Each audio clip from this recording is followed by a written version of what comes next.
Hey, everybody out there. Steve here. So this is my first time going live in about it's got to be at least a couple months. Anyway, so what I have been up to recently is acquiring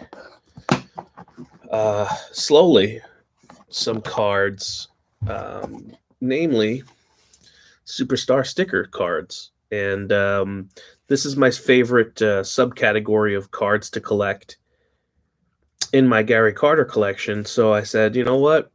I have virtually all of the Carter cards. I think I do have them all. Um, from that, what would happen if I, did the same thing for every other card in that series with the variations of sticker on the back? So what I started doing was I bought a couple of boxes. They were pretty cheap. And I just started putting them in order as I got them. And, a few nights here, a few nights there, I was able to organize them into stacks of players with the variations on the backs of them. So this variation that you see right here is card number 34 of the set. So I have them split National League, American League, because that's how they're divided in the set.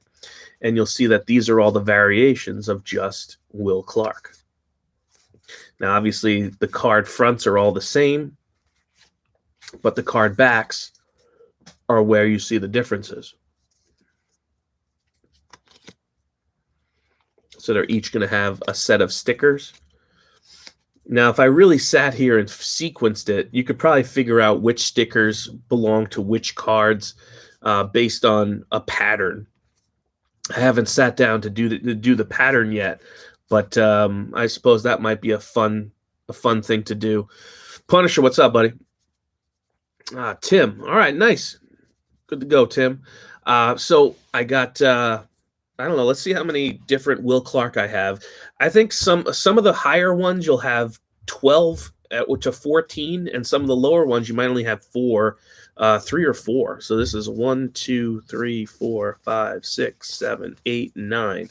So there's 9 different Will Clarks. So this would be convenient to put if you're a Will Clark collector to display on a full sheet.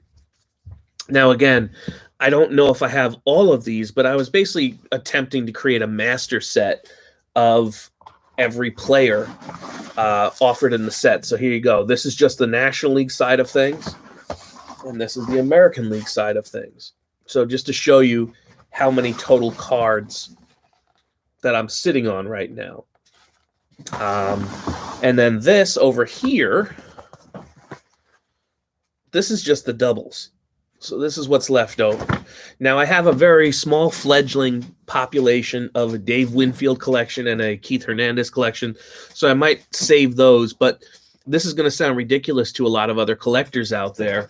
But I've been going back and forth about whether or not to unstick the stickers and put them in this unused album.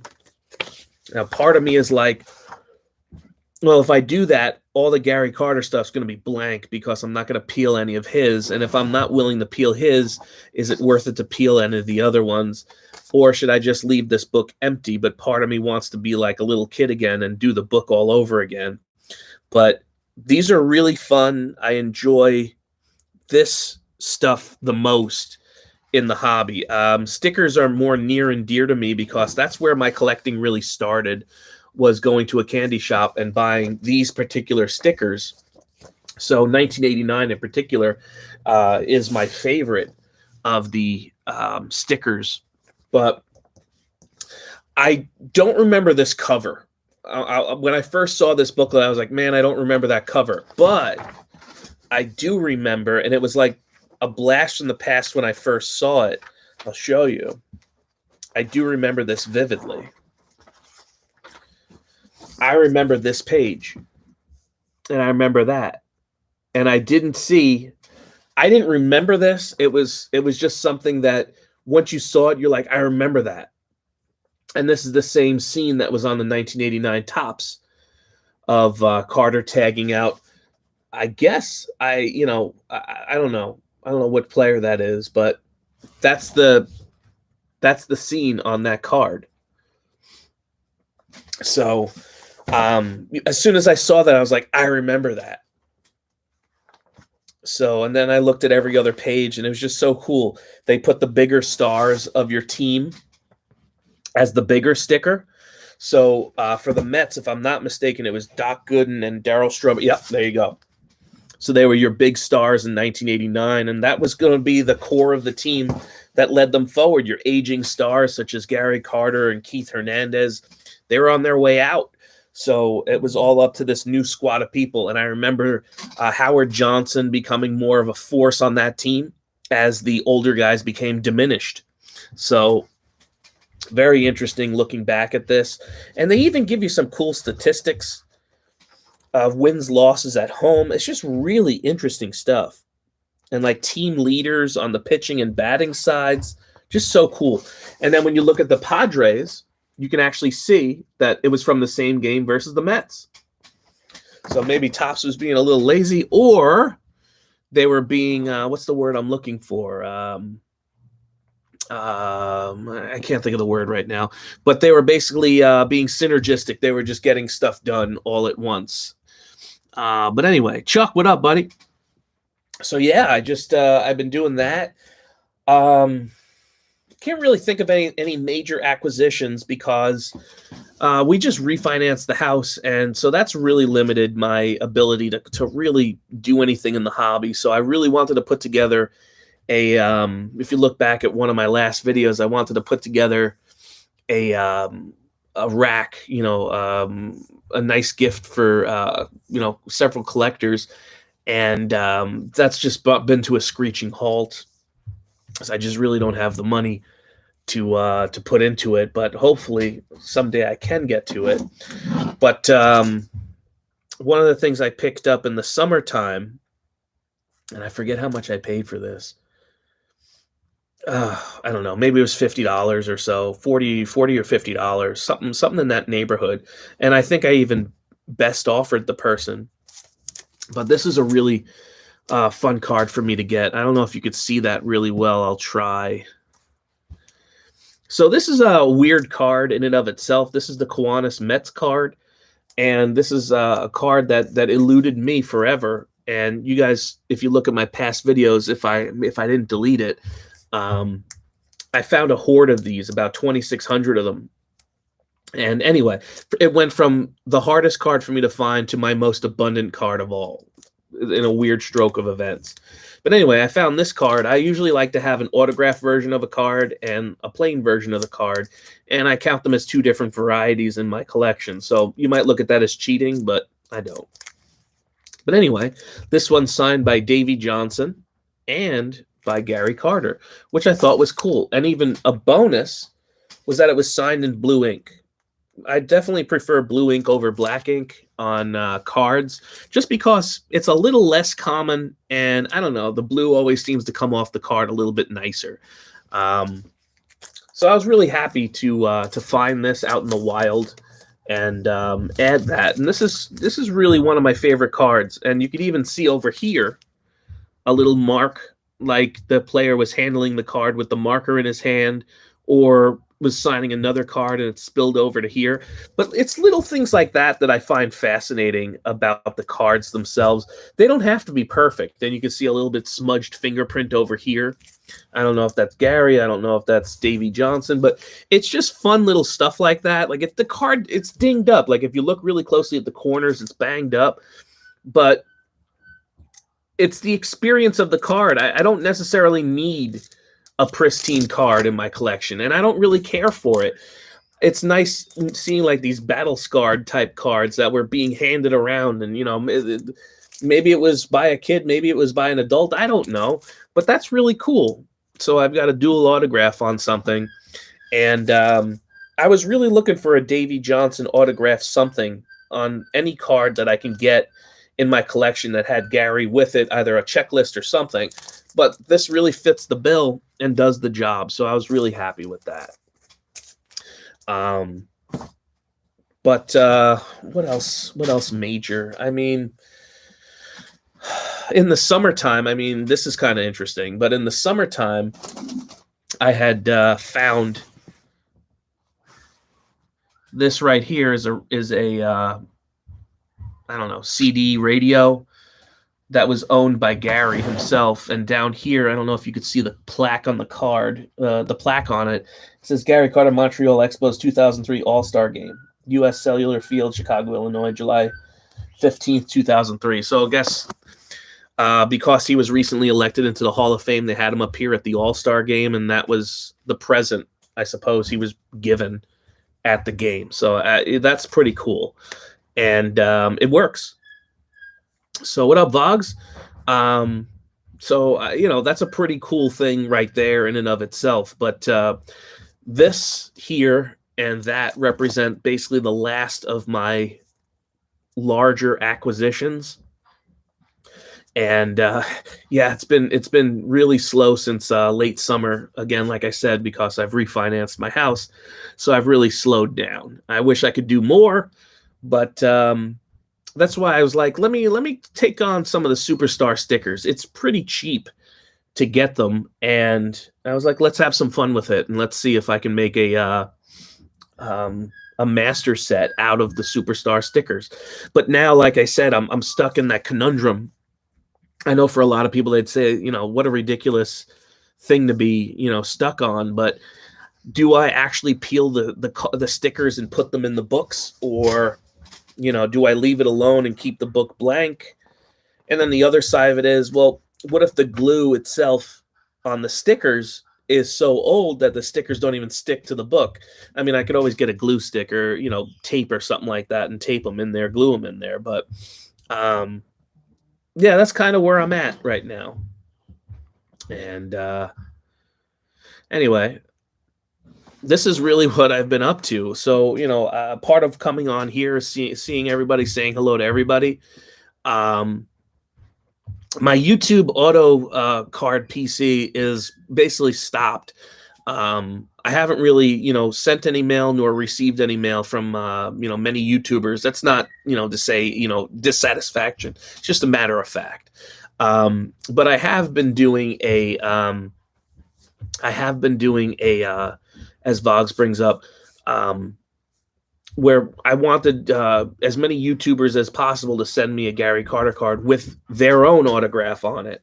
And I could put it into a book and basically create a compendium of memories with all of the people that I talk to on YouTube and come across. So in essence, you'd sign a Gary Carter card, and I'd put it in a binder, and I'd eventually be able to show it. Now that binder is upstairs. But Vogs, I think I'm at something like 20 or 30 cards. So that's really cool. Some people sign multiple cards. So, but that's how that's going. Austin, what's up, Eddie? So that's where I'm at in the YouTube card, Gary Carter card autograph stuff. But so ultimately, I just wanted to come on and say hello to everybody and see what's going on. I'm not really paying attention much to the World Series, I got to say. Maybe I'm not a real baseball fan. I don't know. But part of me just, I can't do it. I just, the modern sports and I don't know. I guess maybe I'm out of tune or out of touch with the modern viewpoint on athletics and stuff, where I just feel like the players today are treated in such a different manner than the players I grew up with. And I'm sure anybody who grew up with players would say the same thing about the players I grew up with. But it's just such a strange thing to see, like, the players being coddled so much. The guys are on pitch counts, and, and I was listening to the radio today, and I couldn't agree more when they were talking about fans are getting upset that starting pitchers can't go deeper into World Series or playoff games. But it's like, well, what do you expect when the guy is coddled all season and he doesn't get out of the fifth inning because of his pitch count? How could you expect him to go the full game? I don't know. I want to see full game pitching. I want to see players put out there and play. I don't want to see them benched over minor inconvenience type injuries. Now, if the guy's injured, the guy's injured. Don't get me wrong. But, if it's a blister or something, put him back out there. You don't have to coddle him. And I'm sure a lot of the players probably feel the same way. Stop treating them as investments and start treating them more as the men they are. That's all I'm saying. Treat them as if they're the players they are. They're tough people. Play them. I don't know. That's just my thought. But the other side of it is, as Tim says, I, I don't have, I really can't stomach the Houston Astros. They were never properly punished for their misdeeds. And I'm not going to, I don't know. I don't care for the team in general. And I really have no stake in the Atlanta Braves. I mean, I'm not saying anything wrong against them. I mean, I grew up a Met fan, and in the 90s, I didn't like the Braves, but I mean, that's almost 30 years ago. So it's not like I hate the Braves or anything. I see both teams as fairly bland, and I have no interest in it. And if you couple that with my feelings about modern sports, where I can't really get into it anymore, I feel like I'm out of touch with the way that the modern GM thinks, and I don't know. I just can't. I can't. The same thing in football. Like I can't get into football anymore simply because it's like a pinball league. There's so many touchdowns thrown. There's so many. The offense is out of control. The defense can't do anything. People. I know Brady just threw his 600th touchdown and everything, but how meaningful is that anymore? It's like even some mid-tier quarterbacks are throwing more than your 1989 MVP threw. With like 28. Like 28 seems to be like a rather blasé number by today's standards. So I just can't take modern football seriously either. I know the athletes are the athletes. They're good at what they do, but I can't take the offense seriously anymore. The records are meaningless in football these days. That's all. Well, I can agree with you, Chuck, that teams start looking at them as investments, but when they start making millions of dollars, the millions of dollars today are the hundred thousands of dollars from yesteryear, but they still played the guys hard, and the guys wanted to play hard from years ago. So I do get your argument, but at the same time, I'm going to say everything's relative. In that the money becomes relative to the time period. So, I totally get that, but I just don't agree with the way that they treat the players with kid gloves these days. And it's like, just let the guys play.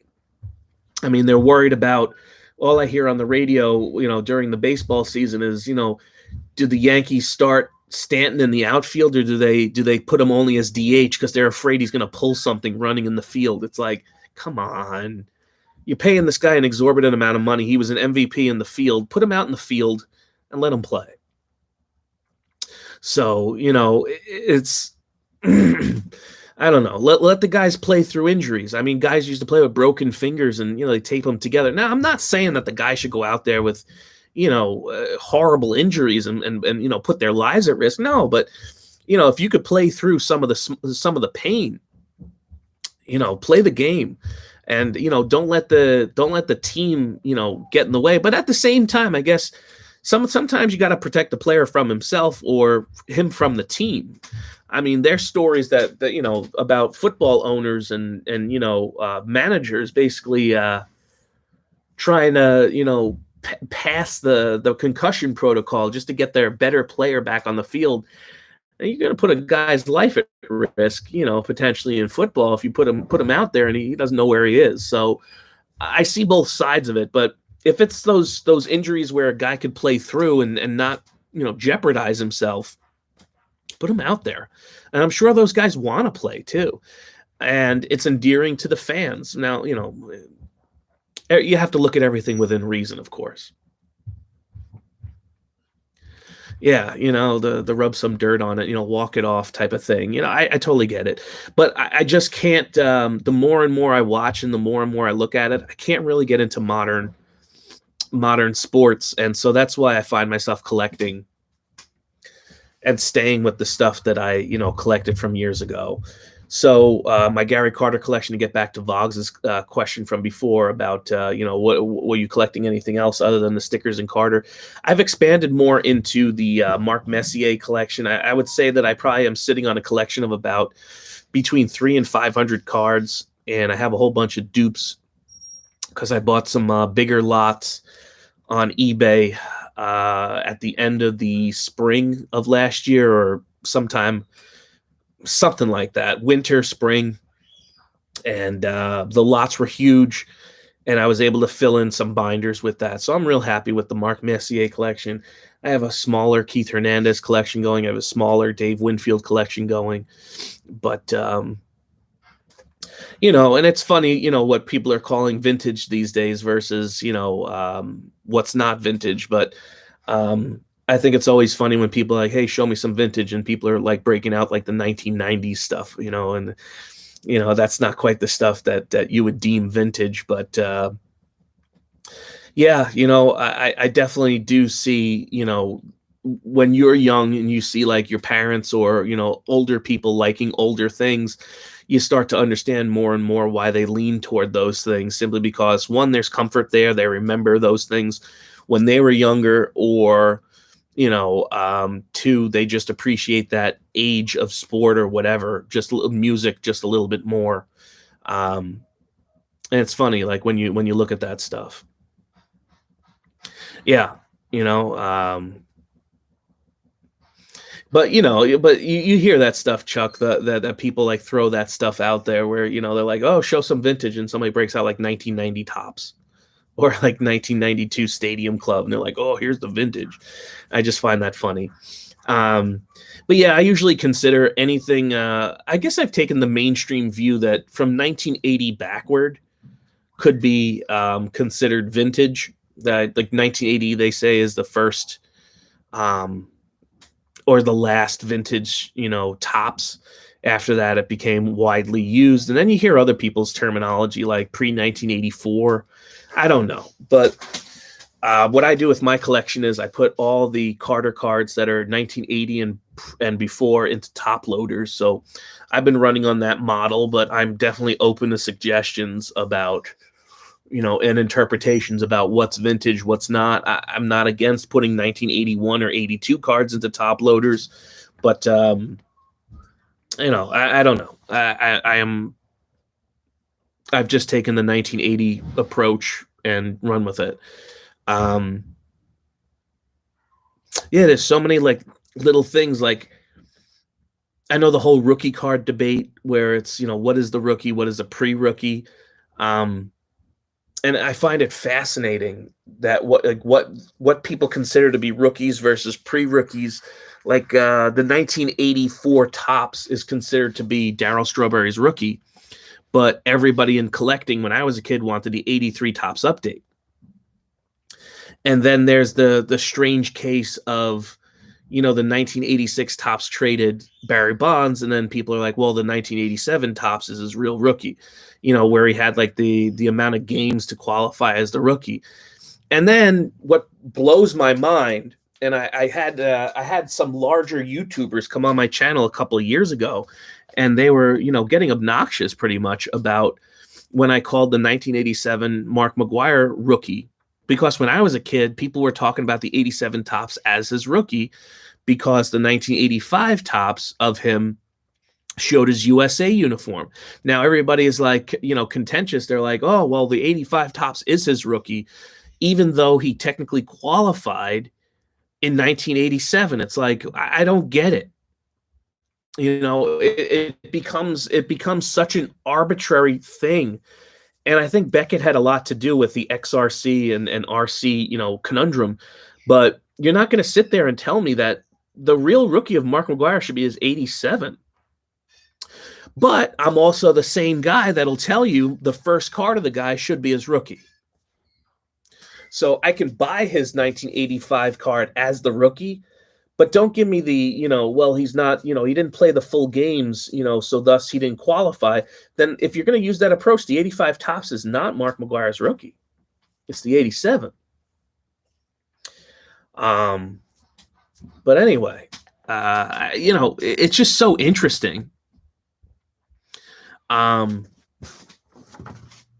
Where people draw these lines in the sand, and now they have to do the rookie card symbol on rookies. But then, I'm a broken record. But and now you have like literally 1,000 different cards that are labeled rookie by the same player. Now, if we're going to go in this direction, why not just give one card the official rookie logo and every other card like an extra? you know, or make the standard rookie have a different logo where it's like this is the official rookie and everything else is just superfluous. I just wish that there was more variety in cards, and I'm real happy that Topps, their monopoly is ending. But by the same token, I'm not sure. I've only heard this from one person, and I didn't research into it. But has Topps been bought by Fanatics? And if so, Topps is going to continue on just under the Fanatics banner, but with the same logo. I enjoyed baseball cards much more when there are other companies involved. I think the Topps monopoly is lazy. They use the same images, just blown up and reduced from different angles and with different focus and color patterns. It's just Topps has been excessively lazy with their product, and I'm actually happy to see something else come in and work in that space. But I definitely miss the Fleers, and I miss the the Bowman from Topps as well, and I miss the Donruss. Yes, I know Panini is using a lot of these licensing, but it was nicer when there was more competition. Hey Kevin, what's up, man? Anyway, that's those are some ideas that I'm kind of hoping that the card industry loosens up a bit too, from the standpoint of what got me into collecting were like these things right here, these cheap superstar stickers. I think the package when I was peeling them said 35 cents. And I think the candy store I was getting them from was charging me 25 cents for a pack of these things. But it was so approachable and so easy to afford that, I was hooked. The baseball got to me because of its affordability, and it was there for the kids to grab in a candy store. Now I feel like it's unapproachable for children. They, they're pricing out the kids. What I was really hoping is like a company would put out like a super duper cheap product, like overly mass produced product, just so it could be everywhere and it could be approachable to by everybody. And it's available for 25 cents a pack. I don't know, what do you get, 5-10 cards inside of it? Do something that's like really affordable. And just as Chuck was saying before, you could put it right on cardboard. It doesn't have to be fancy. Make it the most unfancy thing in the world, and people like me would love it. And you can even almost make it like the living set, where you just put any and all players in there. Obviously, you need their permission from, the Players Association and Retired Players Hall of Fame, etc. But just make it like super duper cheap by mass producing the heck out of it and get it everywhere. I feel like baseball is dying a slow death because it wants to nickel and dime everybody for everything. I think that's the wrong approach. It was so approachable in the 70s and 80s because they were licensed out to food products, they were licensed out to restaurants, licensed out to you name it, they were licensed out to it. And it just made the players more accessible and, I don't know, more human. Baseball needs to get back to that. I just feel like to get their logo on anything, it's just a lot of bureaucracy from Major League Baseball itself. It's dying a slow death at its own hand. But, you can agree or disagree with that, but it's just no longer approachable. And even the affordability of the tickets, I don't want to be that get off my lawn type guy, but why do they have to make the stadium so incredibly fancy? Why not, cheapen it up a little bit? I like the Green Bay Packers where they play at Lambeau because it's just bleachers. And people just sit in bleachers, and you're there to watch the game. And, the experience is being out there. You don't need cushioned seats and, luxury everything. Make it more approachable for families and people, to make it more affordable. That would be my model. My stadium would be very basic. A nice Jumbotron might be nice, but outside of that, let's make the seats basic, and let's the product on the field be why you're there, not sitting in the stands getting a gourmet meal of steak. Have a simple repertoire of food to have and serve, and make it more affordable for a family to want to go to a game. and make the game of baseball more affordable and approachable. I don't know. That would be my whole point of interest would be approachability. Make it approachable. Right now, it's all sports are out of control. Try getting a ticket on the open market for a football game. I mean, that stuff's expensive. Even if you wanted to go to a Jacksonville Jaguars game or a Detroit Lions game or a Jets game, you're still going to pay ridiculous money to watch a bad product. So, again, I understand that there's diehard fans, and I'm not trying to rip those teams. I'm just drawing a point. People are paying a lot of money to watch a bad Mets team. They've been paying a lot of money to watch bad Mets teams for close to 2 decades now. You know what I mean? I don't know. Yeah, that's what I'm saying. I would much rather, as Kevin says, you want the comfy seat, sit on your sofa at home and watch the game. If you want to be in the stands, be willing to take that hard seat. That's that makes your ticket price so affordable. I'm so down with that. I really think baseball needs to go, and all the sports need to take like a retrospective and figure out, hey, this gap between people who can and people who can't is getting bigger and bigger. Who do you really want? How do you really want to expand your game? Like, who are you trying to impress here? It's the kids playing on basketball courts, out in towns. It's the kids playing on baseball diamonds out in towns. It's the kids playing stickball or wiffle ball. It's the kids in gym class that are playing, basketball, baseball, softball, soccer, football. Like these, you got to make it approachable. And if you can get those kids to be interested in it by making your sport more approachable, by saying, hey, I've tried this sport out at gym class and I'm playing with my friends on the weekends. I'm playing stickball at the baseball. I'm playing stickball at the elementary school on the weekends. I want to go see a baseball game because I'm interested to see how the pros do it. Like that's how you do it. I don't even think kids today know what stickball and wiffle ball are as much as they could. Now, I grew up with stickball, and the candy store where I got these things always had a fresh supply of stickball bats, stickballs, which were tennis balls for the most part. It could be the blue super bounce ball, and wiffle balls and wiffle ball bats. You know what I mean? Like it was constant supply of that stuff.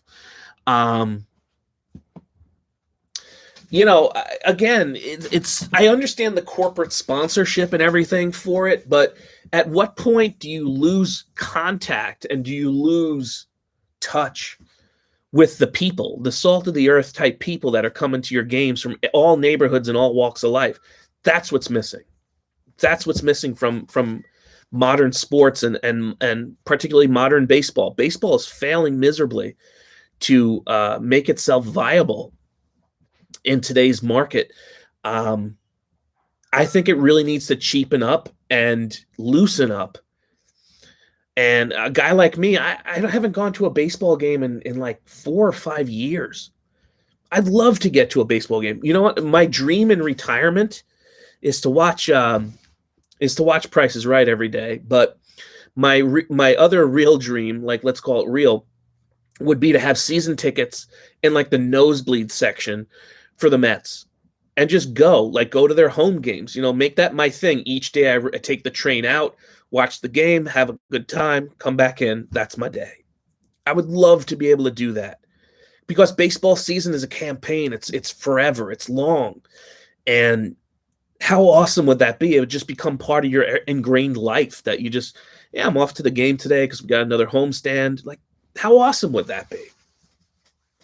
But the other side of it is, would I be able to even afford that at the current trend of things, to be retired? I don't think so. I think that's just what it is. It's going to have to stay a dream. And, I'd have to watch it on TV instead of, doing what I want to do and get season tickets every year for some really awful seats in the stands, just to be there every day and watch. That's what I would love to do. But that's, I wish that the stadiums would go back to the way it was, where it was just more affordable. But as we said before with Chuck, it's all relative. Tickets back when were, comparably expensive, but I don't think that they were comparably this expensive. You used to be able to go. I mean, my brothers were telling me you used to be able to go to a Mets game and for like $3, $3, you can get like a nosebleed seat, and that was no big deal. So, they always had those affordable seats that you could just get. But I don't know. I'm not looking for a comfy seat. I'm not looking for being there to lounge. I'm looking to be part of the game and part of the experience. And, let's get the people who can actually, who want to be there but can't necessarily afford it. Let's get them back in the stands. I'm amongst them. Can't afford it. I mean, what is it, a luxury to go to like one game a year? That would have to be my luxury, but I haven't even done that. It's just expensive. So I'm not sitting here griping about my lot in life. It's just, I'm saying I think baseball is missing a huge swath of demographics here simply because they've priced themselves out of that demographic, me included. But are they going to satisfy me with fixing up the coddling of the players? No, they probably won't. So I'm still going to be lost on that, and I'm still going to be the old guy being like, hey, when I watched, stuff like that. So my favorite players are still going to remain my favorite players. I can't really get into any modern players because I don't look at them as the same type of competitor that was playing yesteryear. But I'm sure every generation feels the same way. And there's people that felt the same way about the people that I like, that they weren't the same competitors, from the eras before. So I totally understand that, and I can accept it if people say that to me.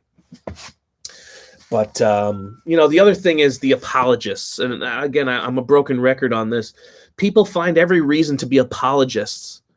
Oh yeah, no, Kevin, you're right, man. You used to be able to get an affordable hot dog and a drink or something at the game. Now it's you got to bring $100 just to get one thing for everybody in your group. It's just craziness. But I don't know. There's too many people being apologists for players these days. Oh, it really wasn't their fault because everybody's cheating. Come on. Does it make it right if everybody's doing something wrong? No, it's still wrong. Does theft all of a sudden become okay if everybody's doing it? No.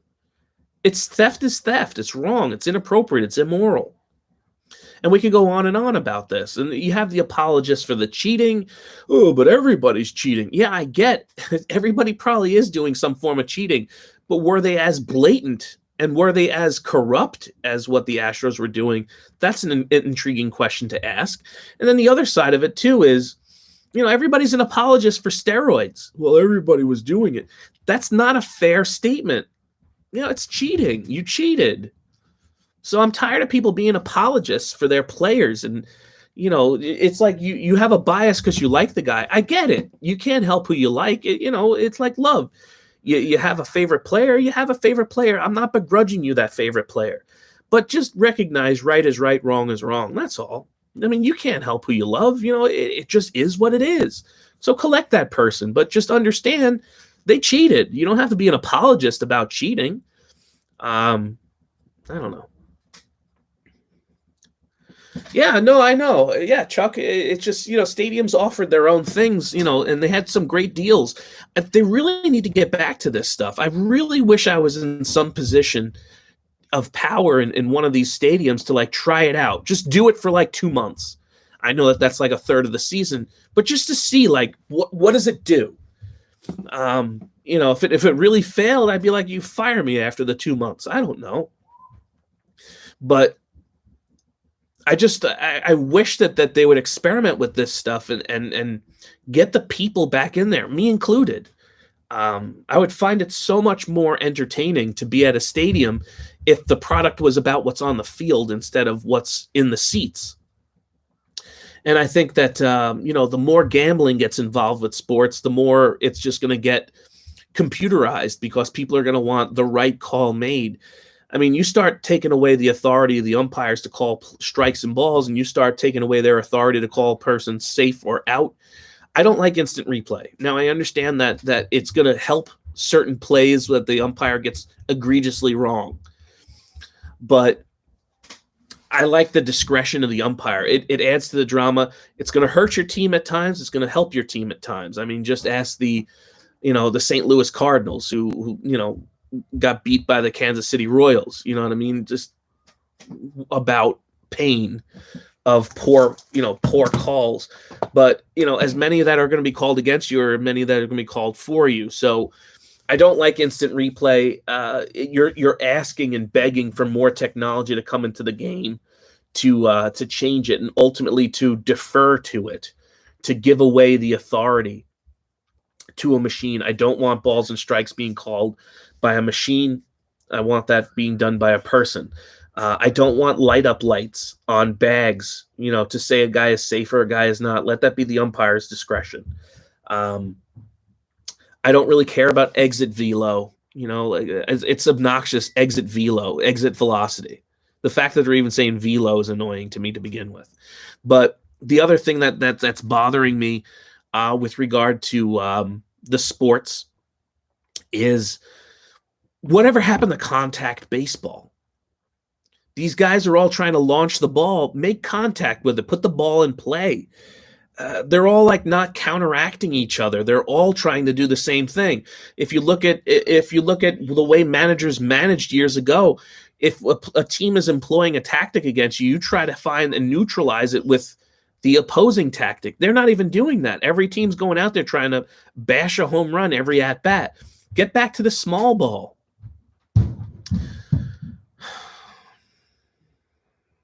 Yeah, Chuck, we had something like that at Shea Stadium too, and they even do that at the Six Flags over here. Like you can actually bring a Coke can, and it'll actually say on there redeemable for a free ticket. So yeah, they do stuff like that, and I'm sure that they've done that in a lot of markets. But yeah, it's stuff like that that's cool that you can do again, at the stadium. I don't know if they're offering that sort of stuff at the stadium. I haven't seen anything like that out here. But yeah, you're right. That would be something cool to work with the people. So, cheapen up the food, offer simple food. You know what I mean? Like just offer it like super cheap, like Chuck was talking about. Offer these, a Coke can, a Pepsi can, a Sprite can, something, I don't know, where the people can bring it and say, hey, listen, this is, I want to redeem this for a ticket. You don't have to give the person right on the foul line. You give them nosebleed tickets, but it would be fun to be there. It's just about the experience. It's just about being in the stands for it all, But yeah, I just I wish that the game of baseball would go more low tech and would go more, I guess, low tech in the stands too. Just like make it about the experience. Yeah, no, seriously. The game is about scoring runs. How do you score runs? You get on base. How do you get on base? You walk or you get hits. That's the name of the game. You see the shift on, like bunt the ball, hit it where they ain't, according to Yogi Berra, right? I mean, I miss players like Ichiro. I mean, that guy, the more I watch him in YouTube clips, I'm like, that guy is phenomenal. I mean, he was just a master of getting that ball wherever he wanted it. And he could chop the ball to make it bounce if he knew that a player was out of position or was slow to the hop or was poor handling the bounce of the ball. I mean, it's just hitting acumen. Watching a player like, and again, I'm pointing out some of the greatest hitters of all time. Watching Wade Boggs and Twin, watching these guys hit the ball to get it where the other team isn't. I mean, that's awesome. To me, that's better baseball than watching a home run. Now, I might also add that it does get rather boring when the game has no scoring and it's just a pitching duel, but there's an art form in that as well. I'm definitely not a pitcher player. I've never collected pitchers. I've never favored the pitching position, but I'm biased like that. But a good pitching duel is nice, but it can get boring for the fans. But baseball is inevitable. You can't avoid it. You're going to have to face the batter. The batter's going to have to face the pitcher. There's no time limit. And now they're putting time limits on things because they're saying fans are getting bored. Then maybe baseball's not for you. It's supposed to be an unavoidable game of strategy. Yeah, you can make pitching switches and stuff like that, but now they're saying you got to limit the pitching switches and they got to throw a certain amount of pitches. They're destroying the integrity of what the gamesmanship of baseball is, in my opinion. But they're doing it in the name of speeding up the game, which, again, I can understand it. I just don't like it. But watching these guys all try to take the uppercut to get rid of to drain the home run, just start hitting it where the fielders aren't. Just play that game. So, I think that's what's missing. And that's why I'm not even a Yankee fan, but I like the Yankees players better than the Mets players. I'm just going to be honest and say that. I think the young Yankee players are just, I don't know, I like them better than the Mets young players. And I was very happy for the Yankees when they acquired Rizzo because he's more of a contact hitter. It's like, that's what you need.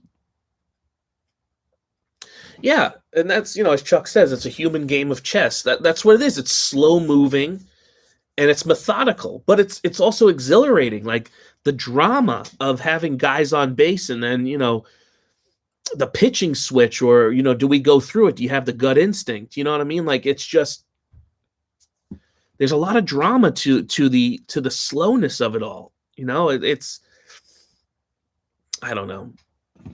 And maybe I am just like getting older and I'm more stuck in my ways about it, but I don't know. I want it to be accessible to more people, but at the same time, I don't want to change the integrity of the game that we love.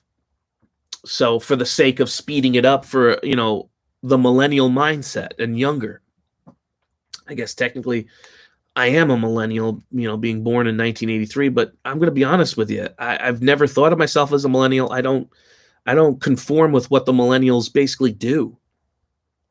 And I can't agree. I think baseball, you tell me what things are nicer, in sports than turning on the radio and just listening to a baseball game. It's fun. It's fun. And so if it takes a little bit longer, I don't know, you can paint to it. You can drive to it. It's good. The length of the games, the longer the better to a large degree. You know what I mean? They go on and it's fun. It's dramatic. Oh, there you go. So Chuck's like, I can finally root for Baez and Rizzo, but I got to be honest, and the Mets players thumbing down the Mets fans, like, come on, man, like you gotta be more conscious than that, yeah. It's I guess it's maybe a mindset thing, Austin, but it's one of those things where I wish that certain things would change with regard to the sports, make them more accessible, make them more approachable to everybody. I know hockey's always going to be difficult because that's an expensive sport with all the expensive gear. So to a degree, how approachable can you make hockey? I don't know.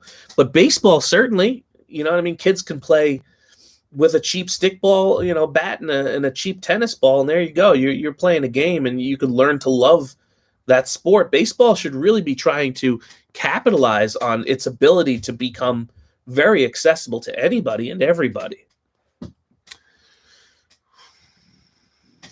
Kevin, I don't know. I agree with you. People are trying to end the games. They're trying to, to move it up. They put a clock on the pitcher. Watch an old game too on YouTube and watch how quickly the pitcher is throwing to the batter between pitches. I mean, it's a lot faster. There's no in-between rituals of, fixing the gloves and tapping the feet. I mean, some guys had their rituals, but stop it. Like, that's got to go away. The fixing who was doing that? Nomar Garcia-Parra. Just like, stop it. It's so obnoxious. Just stand in the box. And I mean, watching the pitches go between pitches, it just boom, the pitch is in. All right, a few seconds off, another pitch is in. It's just now it seems like in between the pitches, there's all sorts of conferencing, between signs on the third base coach. Now that's all part of the game, but I can understand why people lose interest. I think the ritualistic stuff needs to stop, and that's where it's gotten a little bit ridiculous too. you know, I don't know. I guess I sound like an old man with all this stuff, but no, it's really fun to get on here. I haven't done a video in such a long time, but to recap, I got a whole bunch of superstar sticker cards from 1989, and now I'm in the problem of, do I stick these cards? Do I stick the stickers that are leftovers into my book, or don't I? Because I'm stuck in that spot now where, like, I'm not going to peel any of my Gary Carter stuff and put it in there. So, like, why bother peeling everybody else if I'm still going to have blank spots? So I don't know, guys. Call it ridiculous, but that's where I'm at. I've recently gotten a few cards on COMC, and I don't know. I don't know what their shipping time looks like, if it's still laggy as all get out. But I'm concerned that I'm going to place an order and they're going to be like, yeah, it'll be ready in 3 months.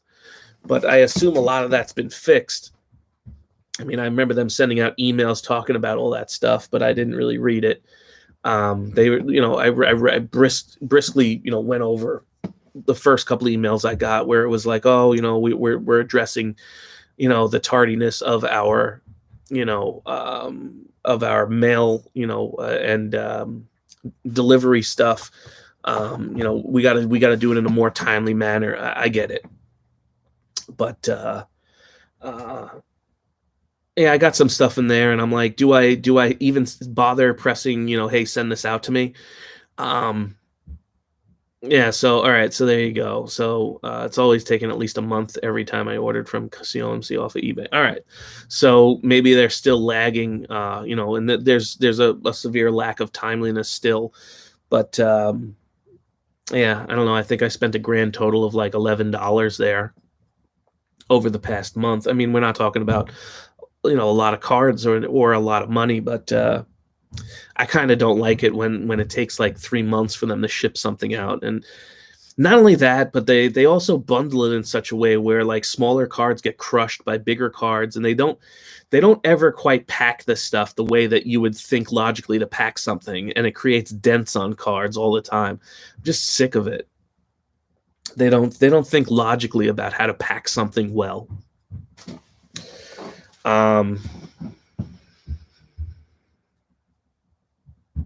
Yeah, they are still around, Chuck. But yeah, I haven't ordered from them in forever, and then I just recently got something from them, and I'm just like, let them just sit on it, because I'm always disappointed by them when they ship, because, like I said, there's always something damaged from them shipping, or how they poorly package something. So I don't know. Anyway, yeah, so that was COMC, and like I said, I haven't really gotten much else new. And the other side of it is, the cards get rather expensive on COMC, because it's like, well, what I mean by expensive is it's overpriced for what it is. So, the card is generally worth a quarter, and on there it's at minimum listed at 53 cents. I understand, because COMC takes a cut of the sale and everything like that, but am I that desperate for a card that I'm willing to pay, like, twice or three times as much as the card is actually worth? And some of the cards they have on there, it's like, why are the people jacking up the price that much on such a common card? It just gets ridiculous after a while. And then, you put an offer in on a card that's worth a lot less than your offer was even there. And they're like, oh, well, the minimum on this card is $1. Well, the card's worth 10 cents. So, that's a bit of a turnoff for COMC as well, that their prices aren't necessarily very competitive on many items. Now, I guess on others, people could argue with me and say the prices are pretty good. And I have indeed found some cards that were better priced than what the market would suggest they are. But for the most part, the lion's share of all cards are overpriced there. So Sport Lots, yeah, a friend of mine was telling me about Sport Lots a couple of years ago as well, unless I'm thinking of something different. And then there's like something else too that Isman was telling me about that he goes on. That's it's like his new favorite place to shop for cards. But I don't know. I think I lost a lot of subscribers in between making videos. I guess, I haven't been the most timely myself in putting out videos. Oh, there you go. Sports Lots does that for, get cars for 18 cents. Nice. Yeah, I guess I've lost a lot of people, following the channel because I haven't posted up frequently, or maybe I'm out of touch with, the modern collector, but I'm not really into the sports breaks. I'm not really into that. Basically, in a nutshell, I'm not into watching people spend money that they more than likely don't have on a product that isn't going to be redeemable for that amount of money ever again. I don't know. Maybe I'm wrong. Maybe, maybe people earn, significantly more money than me, and, they're in a better situation. I don't know. But I just see a lot of people, spending a lot of money, and I'm like, at what point is there buyer's fatigue where there's this literally, some guys got to be spending thousands of dollars per week, or at least per month on this stuff. And I'm like, damn, where are you getting all that money from to do all this? How are you funding that? I couldn't even dream of that. Now, by the same token, I've got 3 kids and I've got a mortgage on a house. So, maybe they don't have the same, commitment, to as many people, or, I don't know, hard assets. But it's not a judgment on them, but it's just one of those things where it's, at what point is there going to be fatigue in the finances of somebody to afford all of that? But that's part of the turnoff why I can't watch breaks. I wonder, if there's people out there that are just spending money that they don't have to buy something that's materially not really worth it. Yeah, I don't know. I feel the same way, man. I guess I've gotten lazy with it. Don't get me wrong. This is on me to make videos or not make videos, but yeah. So I can't get into the breaking stuff, and I can't really. And I'm not going to sit here and be, and admonish somebody for being a breaker, or getting involved in breaks. That's your business. If that's how you earn money and make money for your family, so be it. People have to make their own decisions about joining in and taking part in breaks. Like, there's a personal responsibility. You're doing nothing wrong by offering the break. You know what I mean? People have to be responsible about their own finances with it. And I just worry that a lot of people aren't. But again, I don't know their personal finances because I don't know anybody on that personal of a scale to even say that. But anyway, that's why I dropped a lot of the breaking channels where I just don't do it. Auctions, on the other hand, you can make affordable at your own leisure. You know what I mean? If you're the auction goes too high, you're out. You know what I mean? Like, I can still see all that stuff, and people can make rational decisions on that stuff. But there also are feeding frenzies in auctions as well, where people are overspending on something that's not really that good. But by the same token, you can also get a really good value at some of the online auctions, simply because there's not a lot of competition. Like in eBay, 100 people may see the thing and bid it up to the sky, whereas in the auctions that are offered here, you might only get 2 people, 3 people bidding on it, which keeps the card more reasonable. So I can get behind the auctions a lot more than the breaks, simply because I think the breaks become addictive in a way that auctions are probably addictive too, but I think they become addictive in a way that's more damaging, because ultimately the returns on your investment are terrible. But everybody knows the one person who got a 1 of 1 or whatever. Yeah, well, every gambler will tell you that they hit it big once, but they won't tell you about the millions of losses that they've incurred. Yeah, this one time I won $10,000. Yeah, but you spent $50,000 chasing that one time you won. You know what I mean? So that's why I can't get behind a lot of the breaking stuff. It's not that the guys are doing anything wrong. It's just I feel like I'm watching a train wreck every time I watch those things. Uh, and the guys who are jumping into the guys who are running the breaks, that's how they earn their living. And I don't fault them for it. People have to make, better decisions for themselves. That's all. It's a personal choice. But anyway, I don't know. I feel like a lot of channels have focused more on ultra modern, and that's not where I'm attracted. I like the player collectors, but I'm not seeing a lot of player collecting happening in the community as of now. So I guess that's killed off a lot of my drive to be on and make YouTube videos. But I don't know. I do have to do a collection review to show an update of my collection at some point. I'll probably do that maybe in January when we cross the new year, and I could do it all. Anyway, I don't know. I hope that my discussions here today were fun or entertaining. But by the same token, I hope that you got this is all real talk about, the hobby and everything like that. And again, I'm a broken record. You could probably hear me say the same things on every video that I post. But I do hope sincerely that everybody out there is having fun with, their collecting, and, everybody's being responsible with their collecting.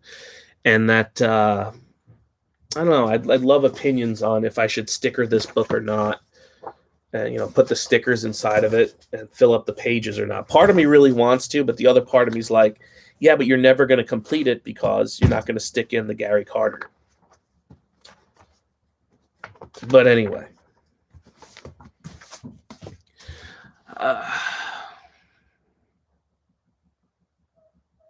Yeah, man. Yeah, I don't know. Chuck's saying stick them in there. Listen, Kevin, I hear you, man. And it's again, the breaks are like you just said, and I've said this before myself. It's just gambling. People are just looking for that high of scoring the one big hit, and they're chasing that high of scoring that one hit in the break, and they're chasing it, throwing bad money after awful money. You know what I mean? It's just, I can't watch it anymore. I just can't. I love too when people are like, oh, I collect this guy. It's like, this is first year in the league. You collect him. Or it hasn't even played pro ball. Oh, I collect that guy. I super collect him. I find that like mind blowing, and then, everybody's always looking for the same things on the Facebook groups. They're like, oh, I super collect this guy. It's like, do you have any Trout, Tatis? You name the popular name. I want him. Now everybody's trying to dump Mahomes in football because, he's having a down season. I can't do the fly by night type collecting anymore and watch it. I mean, I've never been the fly by the night kind of guy, but I can't watch it anymore. It's just nauseating. But anyway, hey, remember the greats. What's up, man? Yeah, long time no stream is right, man. I've been lazy about it. I've been every reason under the sun to not do it. I've come up with that excuse. But I don't know, man. I think I'm going to check off here in a little bit, but I really just hope, just like I said about sports simplifying themselves, I really just want to get back to a simpler aspect with the card collecting and, dare I say, the YouTube community. Bring it back to, take it back to a simpler mindset where it's not all, cash and profits. No, I'm in the classroom, man. I'm back in the classroom, thankfully, and the days are normal. Everybody just wears a mask in the school, which, again, that's a good thing. So yeah, we're all back and, doing our thing, but, yeah, I don't know. I've just been having, more and more, tossing and turning about the hobby and thinking about how, what I like about it, what I don't like about it. Yeah, Austin, I have. But I don't know. I showed people I got this thing in, I guess late summer, early fall. I think late summer because I don't remember. I definitely didn't get this in September. So Davey Johnson, Gary Carter signed card. It's it's a little bit more of an oddball type thing, but I really like that it was dual autographed, and particularly in blue ink. I thought that was really fun. And this radio over here was apparently a gift to Gary Carter from the 2003 All-Star game. So I thought that was cool. That came in the early summer or midsummer. I don't know. Hobbyist, what up, buddy? Used to watching you in the streams. Yeah, no, I hear you. Listen, remember, greats. I think that what you do is awesome. I really like your material. That you just basically do whatever you want to do, and you go with the off the beat stuff. And I really enjoy that. That's more of what I like. That's why I watch your videos.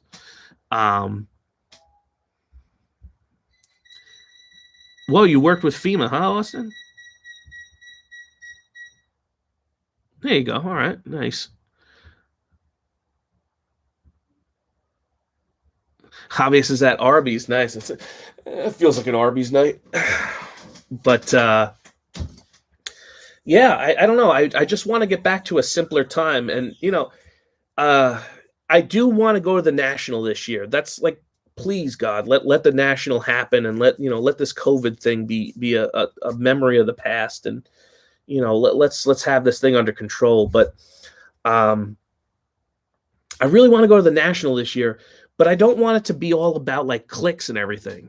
Like if I go, be honest with you, I might not want to hang out with a lot of people and, shoot a group video. That's just not my style. I'm more of a loner. I'm more of a Batman. I got my own cave here. I do my own thing. Oh, nice. All right. Yeah, I definitely want to go to, I definitely want to go to the National, and Chuck saying he had a good time. Absolutely. Arby's is competing with the McRib now. Nice. Henry, what up, buddy? He's reevaluating his collection. Yeah, because it's, I'm not reevaluating anything. I have to be more cost efficient with my collection. That's A. We just refinanced our house, so I've got to be more in tune with that. My budget shrunk dramatically. But it's more of, I guess I'm reevaluating what I like and don't like on YouTube. And if I'm not subscribed to somebody, it's not because I don't like the person. It's because I've just basically said the content that I keep seeing, I don't watch because I don't like it. So why am I subscribed to the channel if I never watch it? And I encourage people to do the same thing with mine. If my content's not for you, unsubscribe. I'm okay with that. I'm at peace with that. My content's probably boring to a lot of people. Totally understand that. But I've become much more cognizant of the personal accountability of collections, where I just wonder, are people overspending their collections and they're not really thinking about the ramifications of overspending? Are people putting themselves on proper budgets? These are all just things that I think about more and more as my kids get bigger and bigger and my bills get bigger and bigger as a result of it. Anybody with older kids knows exactly what I'm talking about. I don't know. The National this year should be in Atlantic City. But I'm with you on that, remember the greats. I mean, if you were at the National, I'd love to be able to talk with you. I think we'd have a lot in common to just sit there and chat. Just the two of us, you know what I mean? But I don't need a big group of people. Never been a guy that needed a big group of people. I just want to be around the people that I want to be around and talk with. You know what I mean? Like I don't know. I don't like the forced awkward situations of being in a large group. I don't know. That's just me. And maybe some people, they really enjoy that sort of thing. But when I go to the National, it's more about doing what I'm there to do. Seeing the people would be wonderful.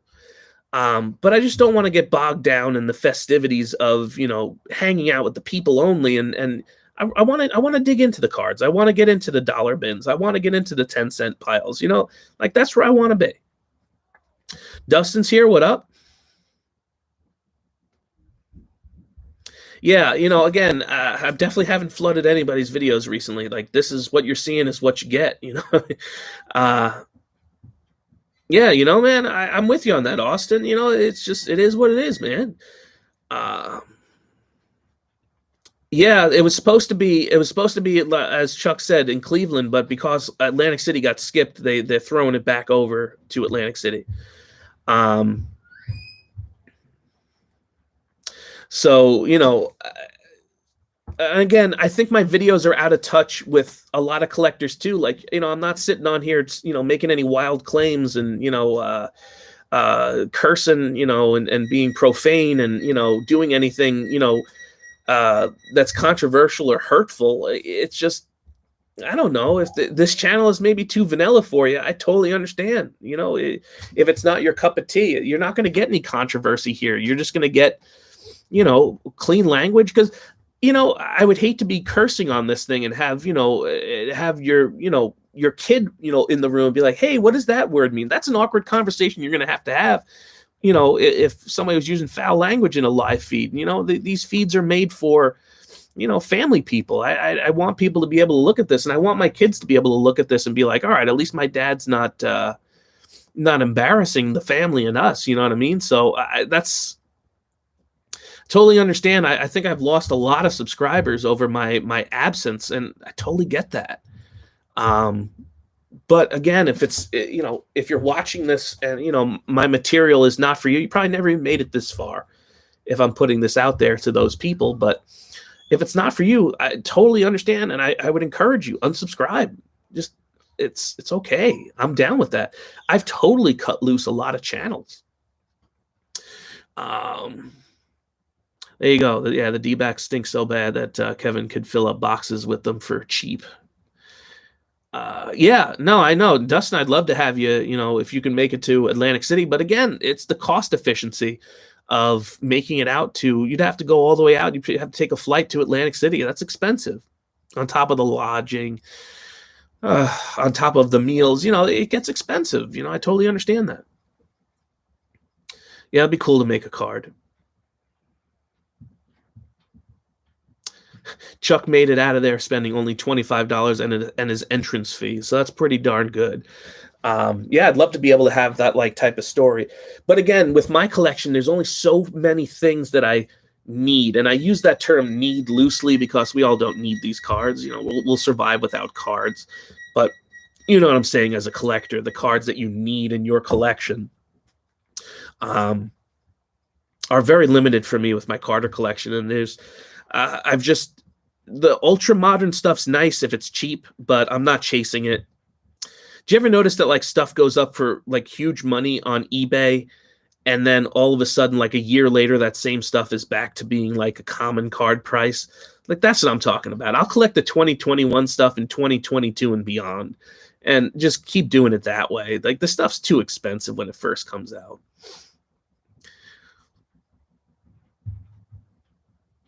Yeah, I just want my kids to be able to say, that the channel was clean and it was good. It wasn't obnoxious. Now, I guess some of my ideas might rub people the wrong way in terms of, oh man, I totally disagree with you on your theory on making the stadiums, cheaper and food cheaper in the stadiums, not offering steak, bistros and stuff. I get that.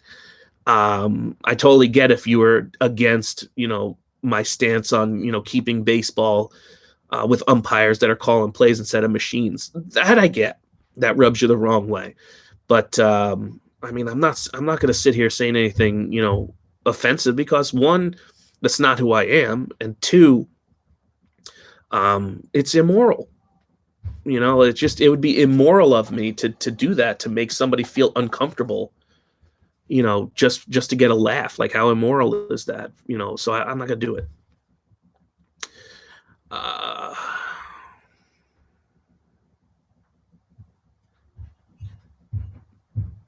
Nice. All right. So there you go.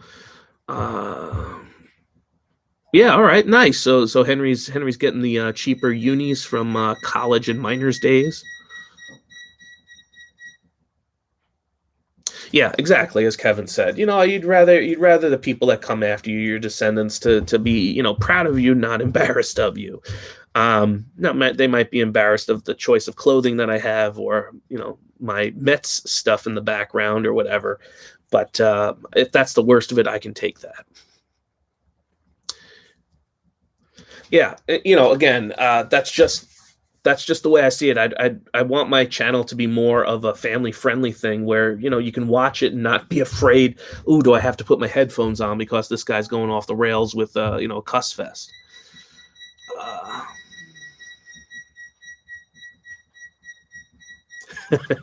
I know, Dustin. I get it. You just have to accept that you're wrong, um, and we can move forward. But I totally understand your points, and yeah, we just all accept that your position is in error. But no, Dustin's always been cool. Again, all you guys, I feel like I've known you guys for. I think my channel is about 4 years old, so I feel the people that are coming in here and chatting it up, we've all known each other for a good deal of time. We can't say that we're like buddy buddy and all that stuff because we've never had a chance to really hang out or talk much on the phone or anything like that. But I do consider you guys friends, and I'd like to develop these friendships as time goes on, and hopefully I'd love to be able to meet you guys face to face at a national or a card show or something like that. But yeah, when I go to a card show though, it's going to be more business. Like I'm going to have a very limited time in Atlantic City. I'm going to drive down and drive back, so I'm going to at most maybe get 2 days out of it, even though I live in the state. But I just can't saddle my wife for 4 straight days with the kids all by herself. I can't do it. Uh,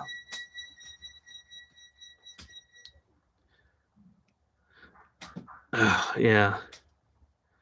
No, I don't know. I didn't see that one, Henry, but yeah, no, I get it, man. I get it. And it's okay to have an unpopular sports opinion. You know what I mean? I mean, I'm a Mets fan. How unpopular of an opinion is that? Um, but you know what I'm saying.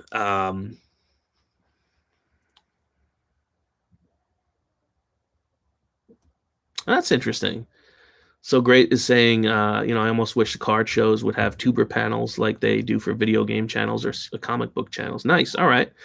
Um, Dustin, you're welcome out here whenever you want to come out here, man. I got no problem. You say you're coming out to Jersey, you got a place to stay here, man. You just let me know.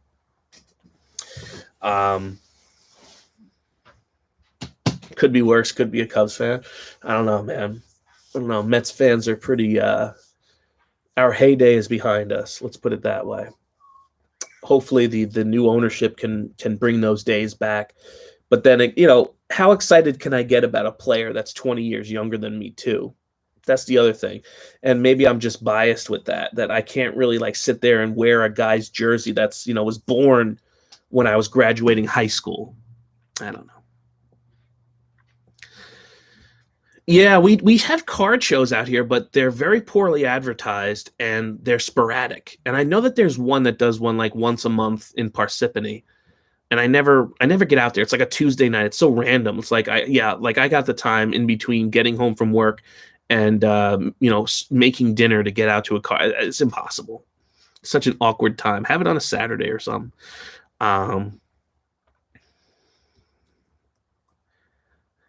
So what do we got going on here? Let's see. Could be worse. Maybe you can start that. Oh, there we go. All right. Ah, okay. Yeah. Oh, sorry. So remember the great saying, then we'd have to see his face. All right. Now, greats. Do you do that because you're more worried about the social aspect of showing a face, because of the public and privacy matters, or are you just one of those people that doesn't want to see themselves on camera? Period. Like that's kind of interesting.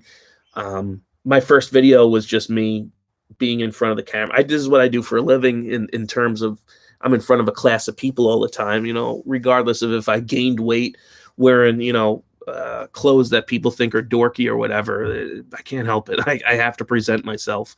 So I'm just kind of comfortable with it. No. What I mean by that is, are you more worried about um, the privacy matters on social media?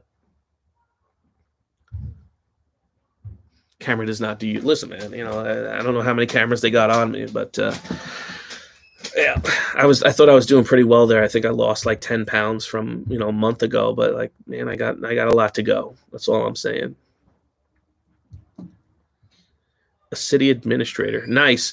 I don't know, dude. I mean, yeah, it's more power to you, buddy. But the thing that I'm trying to get back to,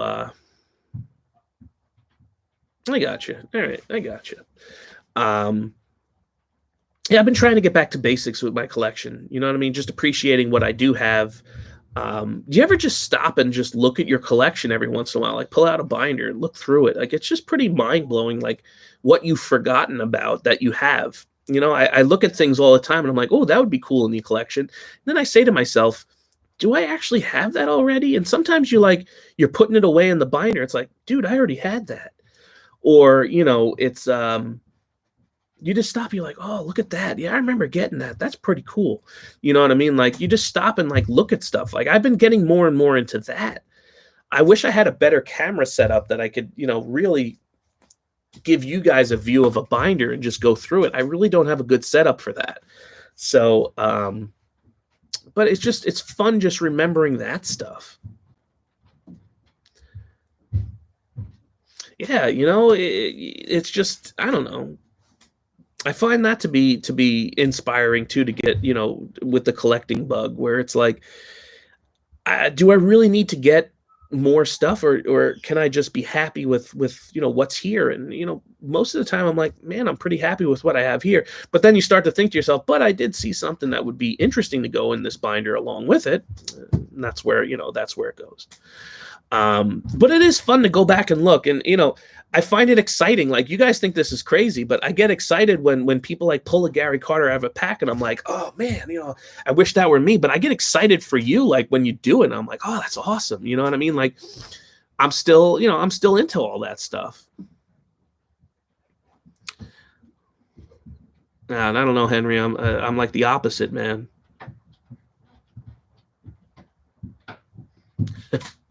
Henry, you know, I'm sure that, you know, I felt the same way to a degree where it was like, you know, I'm a teacher, you know, what's it going to be like if I have a YouTube channel? But I'm like, my YouTube channel is so vanilla, it doesn't even matter anyway.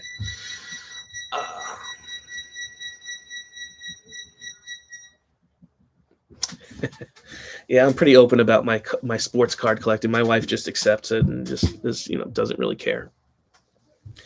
I'm just really hoping that my kids, you know, I can somehow get my kids into it, but I totally understand if they don't want to do it.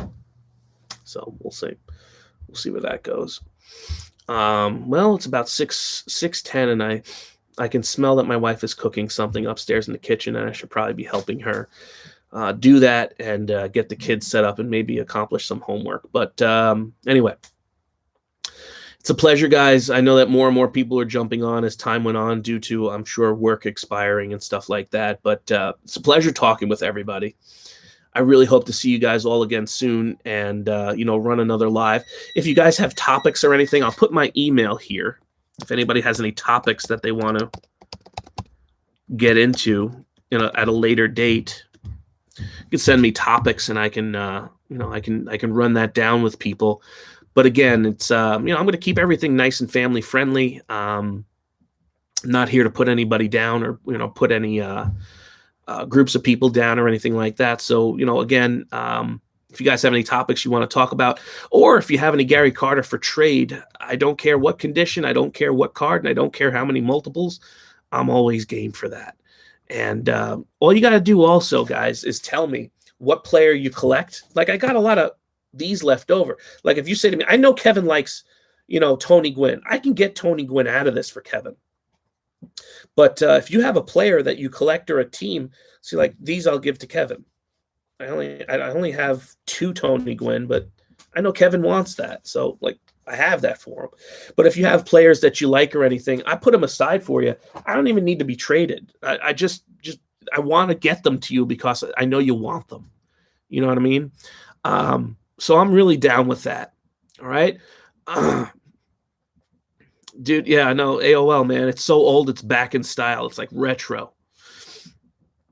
All right, remember the greats. Will Clark is yours. Then I will. I'll make sure that I post the Will Clark aside. But even if you want to send me an email saying, "Hey, Steve, this is so and so. I like to collect X, Y, and Z." If I have it, I'll just send it to you, and I don't expect anything in return. I just want people to have the cards. Why am I sitting on it if you would actually like it more than me? So that's just my philosophy on the hobby. Like, I want you to have stuff. I don't want it if you want it. You know what I mean? So, anyway, I hope everybody has a wonderful night going off to karate. It's a pleasure seeing everybody. I sincerely mean that. It's a real pick me up. Even though I may not sound excited about it, I'm telling you, it's a real pick me up to see all you guys and know everybody's doing well. And we're all supporting each other. But I'll talk to you all next time, and you have yourselves a safe and wonderful night. And we'll see each other soon. All right. Be safe out there, everybody. Love you all. Have a great day.